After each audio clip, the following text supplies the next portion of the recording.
نحمده ونصلي على رسوله الكريم أما بعد فأعوذ بالله من الشيطان الرجيم بسم الله الرحمن الرحيم عسى أن يبعثك ربك مقاما محمودا صدق الله مولانا العظيم وبلغنا رسوله النبي الأمين المعين المتين الكريم ونحن على ذلك لمن الشاهدين والشاكرين والذاكرين والحمد لله رب العالمين۔ آئیے حضرات، ہم اور آپ سب سے پہلے گنبد خضراء میں رام فرمانے والے آقائے کائنات جان عالمین انیس الغریبین مراد المشتاقین شفیع المذنبین کی بارگاہ بے کس پناہ میں درود و سلام کا نذرانہ عقیدت پیش کر لیں۔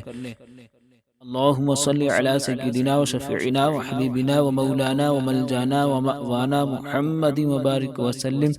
صلو علیہ صلاۃ و سلام علیک یا رسول اللہ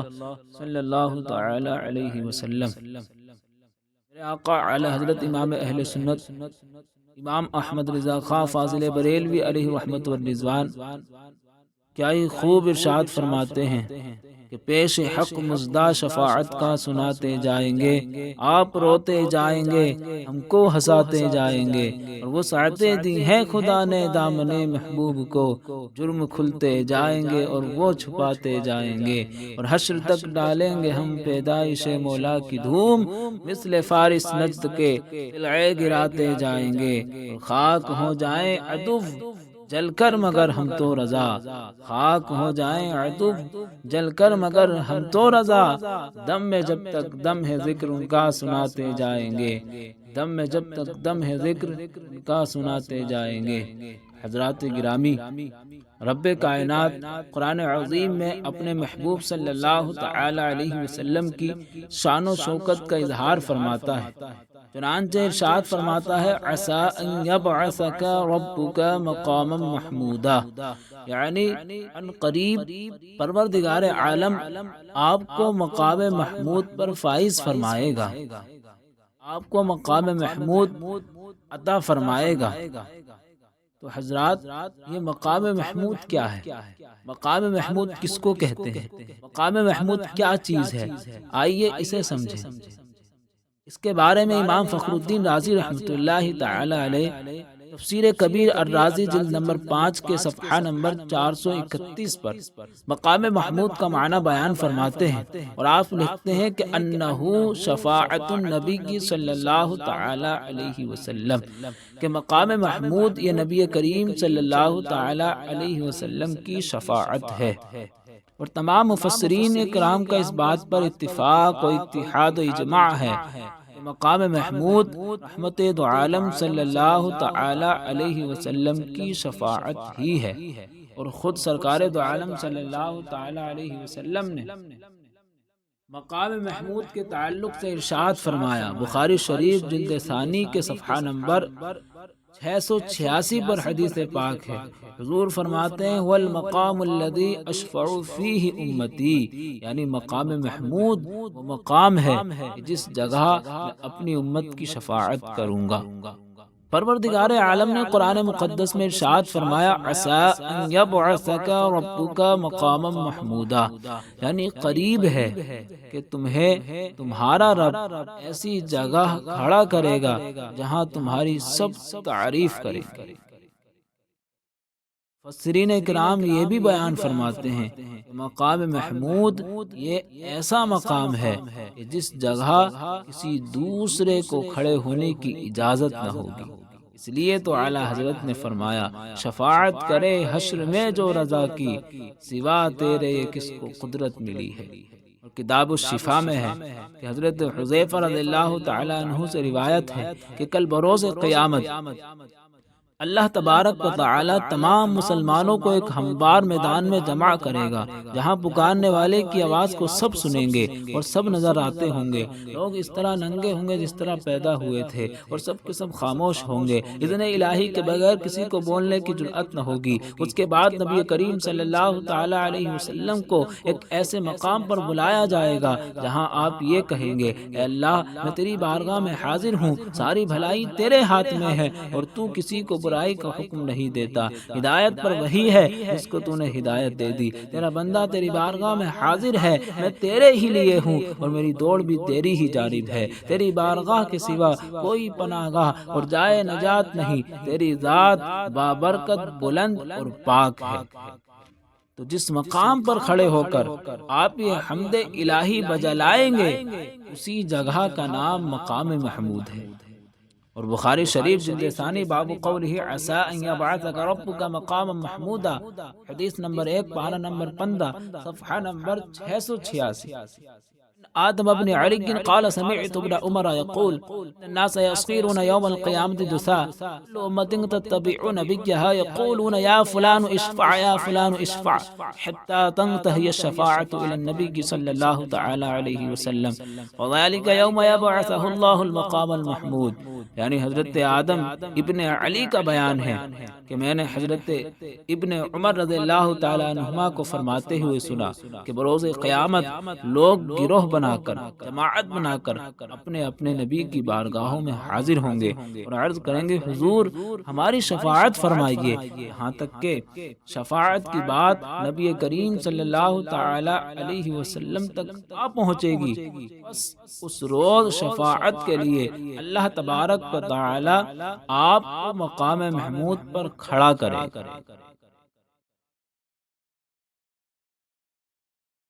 اور حضرت ابو ہریرہ رضی اللہ تعالیٰ عنہ سے روایت ہے کہ جب سرکار دو عالم صلی اللہ تعالی علیہ وسلم سے اس آیت مبارکہ کے بارے میں پوچھا گیا، یعنی مقام محمود کے بارے میں آپ علیہ السلام سے پوچھا گیا، تو آپ صلی اللہ تعالی علیہ وسلم نے ارشاد فرمایا وہ مقام شفاعت ہے۔ حضرت عبداللہ ابن عباس رضی اللہ تعالی عنہما فرماتے ہیں کہ جب دوزخی دوزخ میں اور جنتی جنت میں چلے جائیں گے اور جنتی لوگوں کی سب سے پچھلی دوزخی لوگوں کی سب سے آخری جماعت باہر رہ جائے گی، تو دوزخ میں جانے والے جنت میں جانے والوں سے پوچھیں گے تمہارے ایمان نے تمہیں کیا فائدہ پہنچایا جو تم اتنی پیچھے جا رہے ہو۔ یہ سن کر وہ اپنے رب کو پکاریں گے، خوب گریہ وزاری کریں گے، آہیں مار مار کر روئیں گے۔ ان کی حد درجہ گریہ وزاری سن کر جنتی لوگ حضرت آدم علیہ السلام، دیگر انبیاء کرام علیہم الصلاۃ والتسلیم کی بارگاہوں میں اپنی شفاعت کے لیے عرض گزار ہوں گے، لیکن ہر نبی کی جانب سے عذر کیا جائے گا۔ آخر کار وہ نبی آخر الزماں صلی اللہ تعالی علیہ وسلم کی بارگاہ میں حاضر ہوں گے۔ تو جس مقام پر کھڑے ہو کر آپ صلی اللہ تعالی علیہ وسلم ان کی شفاعت فرمائیں گے وہی مقام محمود ہے۔ اس لیے تو اعلی حضرت نے فرمایا کہ وہ ساعتیں دی ہیں خدا نے دامن محبوب کو، جرم کھلتے جائیں گے اور وہ چھپاتے جائیں گے۔ پتہ چلا، معلوم یہ ہوا کہ مقام محمود یہ نبی کریم صلی اللہ تعالی علیہ وسلم کی شفاعت ہے۔ اب شفاعت کیا چیز؟ شفاعت کے معنی آتے ہیں سفارش کے، اور یہاں شفاعت سے مراد یہ ہے کہ نبی کریم صلی اللہ تعالی علیہ وسلم بروز قیامت اپنے امتیوں کی سفارش فرمائیں گے۔ جب تک حضور صلی اللہ تعالی علیہ وسلم شفاعت کبریٰ کا دروازہ نہیں کھولیں گے، کسی کو بھی مجال شفاعت نہیں ہوگی۔ حضور صلی اللہ تعالی علیہ وسلم ہی سب سے پہلے شفاعت فرمائیں گے، اور حضور صلی اللہ تعالی علیہ وسلم کی شفاعت سے بہت سے ایسے لوگ ہوں گے جو جہنم میں ہوں گے، عذاب میں گرفتار ہوں گے، اور حضور صلی اللہ تعالی علیہ وسلم کی شفاعت سے ان کو جنت میں داخل کر دیا جائے گا۔ اور کچھ ایسے لوگ ہوں گے جو جنت میں ہوں گے، اور حضور صلی اللہ تعالی علیہ وسلم کی شفاعت سے ان کے درجے بلند کیے جائیں گے۔ اب آئیے شفاعت کے تعلق سے حدیث پاک سنتے ہیں کہ حضور صلی اللہ تعالی علیہ وسلم کو اپنی امت سے کس قدر محبت۔ مسلم شریف کی حدیث، جلد اول باب دعاء نبی کی صلی اللہ تعالی علیہ وسلم، حدیث نمبر 1 صفحہ نمبر 113 سطر نمبر 16-17۔ عن النبي صلى الله تعالى عليه وسلم أنه رفع يديه وقال اللهم أمتي أمتي وبكى، فقال الله تعالى يا جبريل اذهب إلى محمد وربك أعلم فاسأله ما يبكيك، فأتاه جبريل عليه السلام أو كما قال صلی اللہ تعالی علیہ وسلم۔ ایک مرتبہ سرکار دو عالم صلی اللہ تعالی علیہ وسلم نے اپنے دونوں ہاتھ دعا کے لیے اٹھائے اور فرمایا اے میرے رب، اے میرے پروردگار عالم، میری امت، اور رونے لگے۔ اللہ تبارک و تعالی نے ارشاد فرمایا جبریل محمد صلی اللہ تعالی علیہ وسلم کے پاس جاؤ اور تیرا رب خوب جانتا ہے، لیکن ان سے پوچھو کہ آپ کیوں رو رہے ہیں۔ تو طائرہ سدرہ حضرت جبریل علیہ السلام سرکار کی بارگاہ میں آئے اور عرض کی حضور آپ کیوں رو رہے ہیں؟ حضور علیہ السلام نے اپنا حال بیان فرمایا۔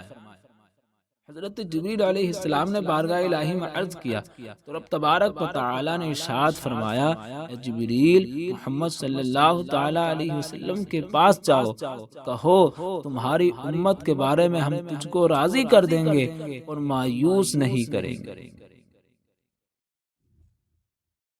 اسی لیے تو اعلیٰ حضرت نے فرمایا کہ اللہ کیا جہنم اب بھی نہ سرد ہوگا، رو رو کے مصطفیٰ نے دریا بہا دیے ہیں۔ میرے پیارے اسلامی بھائیوں، سرکار دو عالم صلی اللہ تعالی علیہ وسلم کے کمال شفقت کو سمجھو، کمال محبت کو دیکھو کہ آقا کے دل میں اپنی گنہگار امت کا درد کتنا ہے، خطا کار امت کی فکر کتنی ہے، سیاہ کار امت کا غم کیسا ہے، بدکار امت کی یادیں کیسی ہیں کہ پوری زندگی اپنی امت عاصی کے غم میں روتے رہے، پوری زندگی امت عاصی کی فکر میں آنسو بہاتے رہے، پوری زندگی اپنی گنہگار امت کو یاد کر کے آہ و فغاں کرتے رہے، پوری زندگی بارگاہ رب العزت میں فریاد کرتے رہے ربی حبلی امتی، ربی حبلی امتی، اے میرے رب میری امت کو میرے حوالے کر دے، میری امت کو بچا۔ ایک ماں کو جس قدر اپنی اولاد سے محبت ہوتی ہے اس سے کہیں زیادہ رسول اللہ صلی اللہ تعالی علیہ وسلم کو اپنی امت سے محبت ہے۔ روایتوں میں آتا ہے کہ آپ صلی اللہ تعالی علیہ وسلم نے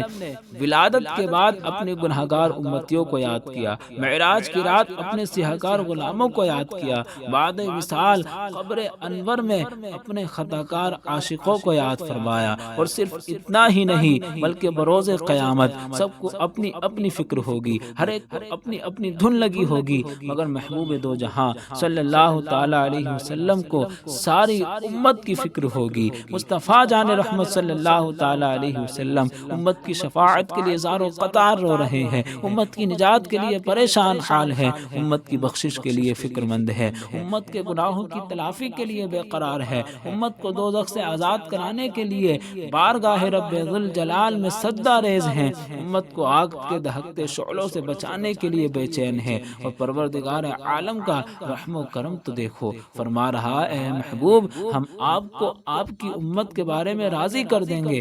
اور مایوس نہیں کریں گے۔ کلام ربانی بھی مزدائے جاں فضا سنا رہا ہے وَلَسَوْفَ يُعْطِيكَ رَبُّكَ فَتَرْضَىٰ، عن قریب آپ کا رب آپ کو اتنا دے گا کہ آپ راضی ہو جائیں گے۔ اور آقا دو جہاں صلی اللہ تعالی علیہ وسلم کا رحم و کرم تو دیکھو، آپ علیہ السلام کا کمال اور آپ کی شفقت و محبت تو دیکھو۔ حضور علیہ السلام بارگاہ الہی میں عرض کر رہے ہیں کہ اگر ایسی بات ہے میں اس وقت راضی نہ ہوں گا جب تک کہ میرا ایک ایک امتی بخشا نہ جائے گا۔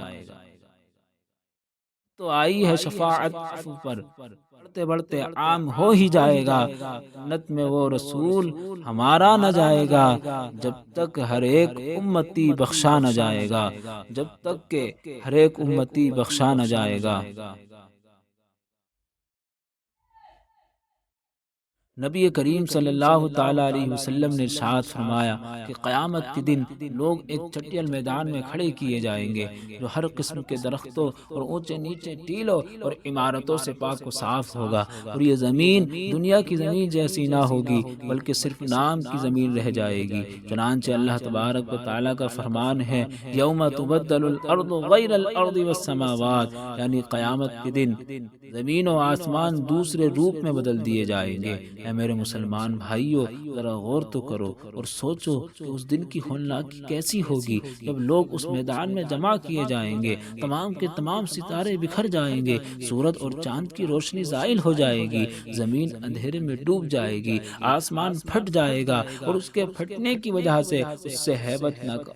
ہیبت ناک آواز ہماری قوت سماعت پر زبردست خوف چھوڑ جائے گی، آسمان پگھل کر چاندی کے مانند بہہ جائے گا، پہاڑ روئی کے گالوں کی مانند بکھر جائے گا، میدان محشر قائم ہوگا، نفسی نفسی کا عالم ہوگا، سورج لوگوں کے سروں پر ایک کمان کے فاصلے کے برابر آ جائے گا، جس کی تمازت سے تمام کے تمام لوگ پریشان ہوں گے اور مصیبتوں میں گرفتار ہوں گے۔ ایسے عالم میں انبیاء کرام کے حضور شفاعت کی فریاد کریں گے، سب کے سب یہی فرمائیں گے کہ ہم لوگ اس کام کے لیے نہیں ہیں، سب کے سب یہی فرمائیں گے ہم لوگ اس کام کے لیے نہیں ہیں۔ نبی کریم صلی اللہ تعالی علیہ وسلم نے شفاعت کے تعلق سے حدیث پاک میں فرمایا ہے، مسلم شریف کی حدیث ہے، قال محمد صلی اللہ تعالی علیہ وسلم اذا كان يوم القيامة نادى الناس بعضهم الى بعض فيأتون آدم علیہ السلام فيقولون له اشفع لذريتك۔ مصطفیٰ جان رحمت صلی اللہ تعالی علیہ وسلم نے ارشاد فرمایا کہ بروز قیامت شفاعت کے تعلق سے لوگ آپس میں جھگڑا کریں گے تو سب کے سب سے پہلے حضرت آدم علیہ السلام کی بارگاہ میں حاضر ہوں گے اور عرض کریں گے حضور اپنی اولاد کی شفاعت فرمائیے۔ حضرت آدم علیہ السلام فرمائیں گے لست لها ولكن عليكم بإبراہیم فإنه خلیل اللہ تعالی۔ حضرت آدم علیہ السلام فرمائیں گے میں اس کام کے لیے نہیں ہوں، تم سب کے سب حضرت ابراہیم علیہ السلام کی بارگاہ میں چلے جاؤ جو اللہ تبارک و تعالی کے خلیل ہے۔ تو تمام کے تمام گناہگار حضرت ابراہیم کی بارگاہ میں آ جائیں گے اور عرض کریں گے حضور آپ ہماری شفاعت فرمائیے۔ حضرت ابراہیم علیہ السلام فرمائیں گے لست لها، میں بھی اس کام کے لیے نہیں ہوں، ولیکن علیکم موسیٰ فإنہ کلیم اللہ تعالی، تم سب کے سب حضرت موسیٰ کی بارگاہ میں چلے جاؤ جو اللہ تبارک و تعالی کے کلیم ہیں۔ تو تمام کے تمام لوگ حضرت موسیٰ کلیم اللہ کی بارگاہ میں آ جائیں گے اور عرض کریں گے حضور آپ ہماری شفاعت فرمائیے۔ حضرت موسیٰ علیہ السلام فرمائیں گے لست لہا، میں بھی اس کام کے لیے نہیں ہوں، ولیکن علیکم بعیسیٰ فإنہ روح اللہ و کلمتہ، تم سب کے سب حضرت عیسیٰ کی بارگاہ میں چلے جاؤ جو روح اللہ اور کلمت اللہ ہیں۔ تو تمام کے تمام گناہگار حضرت عیسیٰ کی بارگاہ میں آ جائیں گے اور عرض کریں گے حضور آپ ہماری شفاعت فرمائیے۔ حضرت عیسیٰ علیہ السلام بھی فرمائیں گے لست لہا، میں بھی اس کام کے لیے نہیں ہوں، تم سب کے سب محمد عربی محمد مصطفیٰ صلی اللہ تعالی علیہ وسلم کی بارگاہ میں چلے جاؤ۔ تو تمام کے تمام گناہگار آقا دو جہاں صلی اللہ تعالی علیہ وسلم کی بارگاہ میں آ جائیں گے اور عرض کریں گے یا رسول اللہ انظر حالنا، یا حبیب اللہ اسمع قالنا، اننی فی بحر غم مغرق خذ یدی ساحل لنا اشکالنا۔ یا رسول اللہ صلی اللہ تعالی علیہ وسلم حضرت آدم علیہ السلام کے پاس گئے انکار کر دیے گئے، حضرت ابراہیم کے پاس گئے انکار کر دیے گئے، حضرت نوح کے پاس گئے انکار کر دیے گئے، حضرت موسیٰ علیہ السلام کے پاس گئے انکار کر دیے گئے، حضرت عیسیٰ علیہ السلام کے پاس گئے انکار کر دیے گئے۔ تو ہم گناہگاروں کے آقا فرمائیں گے آؤ آؤ میں تو اسی کام کے لیے ہوں، یعنی جس کا کوئی نہیں ہے میں اس کا ہوں۔ اسی لیے تو اعلیٰ حضرت نے فرمایا کہ سب نے صف محشر میں للکار دیا ہم کو، سب نے صف محشر میں للکار دیا ہم کو، اے بے کسوں کے آقا اب تیری دہائی ہے۔ اور کہیں گے اور نبی اذهبوا الی غیری، کہیں گے اور نبی اذهبوا الی غیری، میرے حضور کے لب پہ انا لہا ہوگا، میرے حضور کے لب پہ انا لہا ہوگا۔ حضرات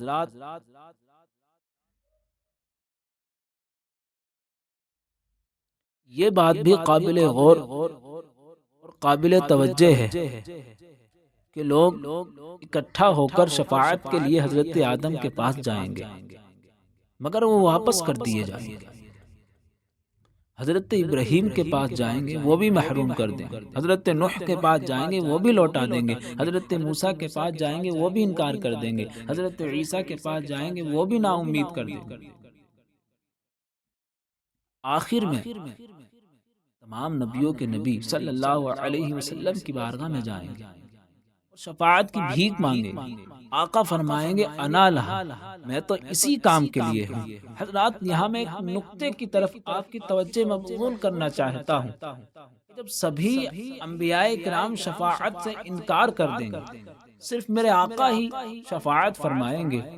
سب کے پاس جانے کی ضرورت ہی کیا ہے؟ سب کے پاس جانے کی حاجت ہی کیا ہے؟ صرف آپ کی بارگاہ میں حاضری دی جاتی اور آپ شفاعت فرما دیتے، سب کا کام ہو جاتا۔ لیکن نہیں، پہلے دیگر انبیاء کرام کے پاس جائیں گے۔ ہر جگہ سے انکار ہوگا تو گنہگار ہمارے آقا کی بارگاہ میں آئیں گے۔ تو اس میں سب سے بڑی حکمت اور سب سے بڑا راز یہ ہوگا کہ اگر سب سے پہلے نبی اکرم صلی اللہ تعالی علیہ وسلم کے پاس چلے آتے تو سب کی شفاعت ہو جاتی، مگر کوئی کہنے والا یہ کہہ سکتا تھا کہ اس میں حضور کی کیا تخصیص ہے، اس میں حضور کا کیا خاصہ ہے۔ اگر حضرت آدم کے پاس بھی گئے ہوتے تو شفاعت ہو جاتی، اگر حضرت ابراہیم کے پاس بھی گئے ہوتے تو شفاعت ہو جاتی، حضرت نوح کے پاس بھی گئے ہوتے تو شفاعت ہو جاتی، حضرت موسیٰ کے پاس بھی گئے ہوتے تو شفاعت ہو جاتی، حضرت عیسیٰ کے پاس بھی گئے ہوتے تو شفاعت ہو جاتی۔ اس لیے پہلے دیگر انبیاء کرام کے پاس بھیجے گئے، اور جب ہر جگہ سے مایوسی ہوئی سارے گنہگار ہمارے آقا کی بارگاہ میں بھیجے گئے، ہمارے آقا کی بارگاہ میں بھیجے گئے۔ اس میں آپ صلی اللہ تعالی علیہ وسلم کی شان ظاہر کرنی تھی، آپ کا مقام و مرتبہ ظاہر کرنا تھا، آپ کی عزت ظاہر کرنی تھی۔ اس لیے تو علامہ حسن رضا بریلوی فرماتے ہیں کہ فقط اتنا سبب ہے انعقاد بزم محشر کا، فقط اتنا سبب ہے انعقاد بزم محشر کا کہ ان کی شان محبوبی دکھائی جانے والی ہے، کہ ان کی شان محبوبی دکھائی جانے والی ہے۔ پیارے اسلامی بھائیوں، میدان محشر میں کسی کا سہارا نہ ہوگا، کوئی کسی کا مددگار نہ ہوگا، کوئی کسی کا حامی و یار نہ ہوگا، کوئی کسی کے کام نہ آئے گا، کوئی کسی کا فریاد رس نہ ہوگا، کوئی کسی کا سننے والا نہ ہوگا۔ یہ منظر نہایت خوفناک ہوگا، یہ ماحول بہت ہی دردناک ہوگا، یہ منظر لوگوں کے دلوں کو ہلا دینے والا ہوگا، یعنی نفسی کا عالم ہوگا۔ گرمی کی شدت سے لوگوں کا برا حال ہوگا، اتنی سخت گرمی ہوگی کہ پیاس کی شدت سے لوگ تڑپ رہے ہوں گے۔ خوف و ہراس کا عجیب عالم ہوگا، دوست سے بھاگے گا۔ یوم یفر المرء من اخیہ و امہ و ابیہ و صاحبتہ و بنیہ، بیٹی ماں سے بھاگے گی، ماں بیٹی سے بھاگے گی، باپ بیٹے سے بھاگے گا، بیٹا باپ سے بھاگے گا، شوہر بیوی سے بھاگے گا، بیوی شوہر سے بھاگے گی۔ لوگ ایک ایک نیکی کو ترسیں گے، ایک ایک بھلائی کو ترسیں گے، سب کو اپنی اپنی دھن لگی ہوگی، ہر ایک کو اپنی اپنی فکر پڑی ہوگی۔ بیٹا باپ کے پاس جائے گا اور کہے گا ابا جان آپ دنیا میں ہم کو بہت چاہتے تھے، آپ دنیا میں ہم کو بہت پیار کرتے تھے، میں آپ کا وہی لاڈلا بیٹا ہوں، میں آپ کی وہی پیاری اولاد ہوں کہ اگر آپ سے دنیا کے اندر کسی چیز کا سوال کر دیتا تو آپ کبھی رد نہیں فرمایا کرتے بلکہ ہمیشہ اس کو پورا فرما دیا کرتے تھے۔ ابا جان آپ نے دنیا میں ہمارے لیے نہ جانے کتنی صعوبتوں کا سامنا کیا ہے، نہ جانے کتنی پریشانیوں کا مقابلہ کیا ہے، نہ جانے کتنے غم اٹھائے ہیں، نہ جانے کتنی تکالیف برداشت کی ہے۔ ابا جان دنیا میں ہماری چھوٹی سی چھوٹی تکلیف کو بھی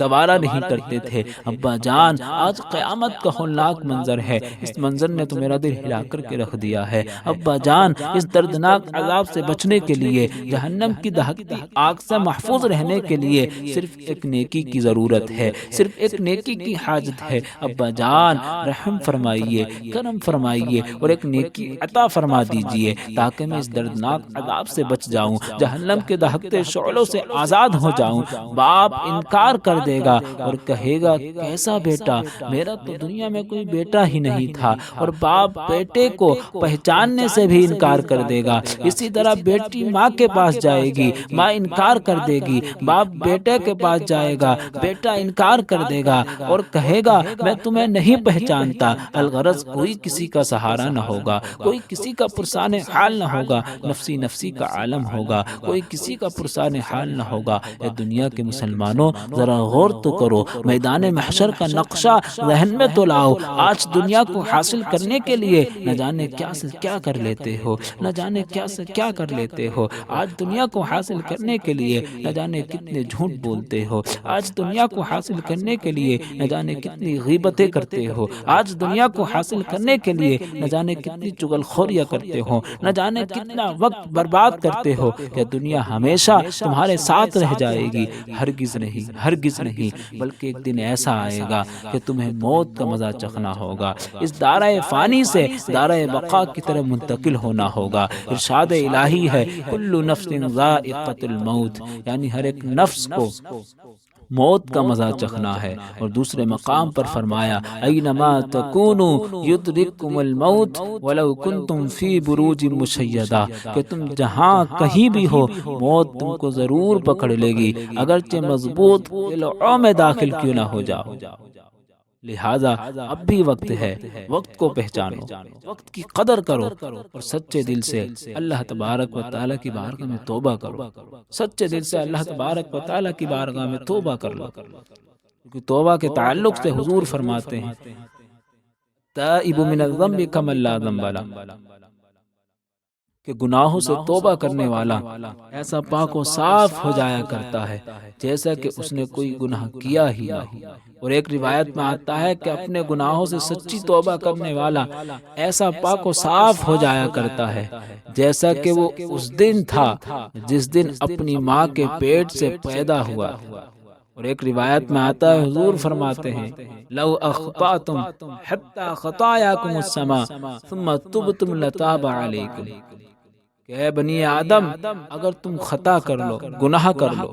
یہاں تک کہ تمہارے گناہ آسمان تک پہنچ جائے، پھر تم سچے دل سے اللہ تبارک و تعالیٰ کی بارگاہ میں توبہ کرو تو اللہ تبارک و تعالیٰ تمہاری توبہ قبول فرمائے گا۔ لہٰذا اب بھی وقت ہے، وقت کو پہچانو اور سچے دل سے اللہ تبارک و تعالیٰ کی بارگاہ میں توبہ کرو، نمازوں کی پابندی کرو، روزے رکھو اور نیک اعمال کرو۔ اللہ تبارک و تعالیٰ کی بارگاہ میں دعا ہے کہ ہم سب کو توشہ آخرت اکٹھا کرنے کی توفیق عطا فرمائے، ہم سب کو نیک اعمال کرنے کی توفیق عطا فرمائے۔ استغفر اللہ ربی من کل ذنب واتوب الیہ، لا الہ الا اللہ محمد الرسول اللہ صلی اللہ تعالی علیہ وسلم۔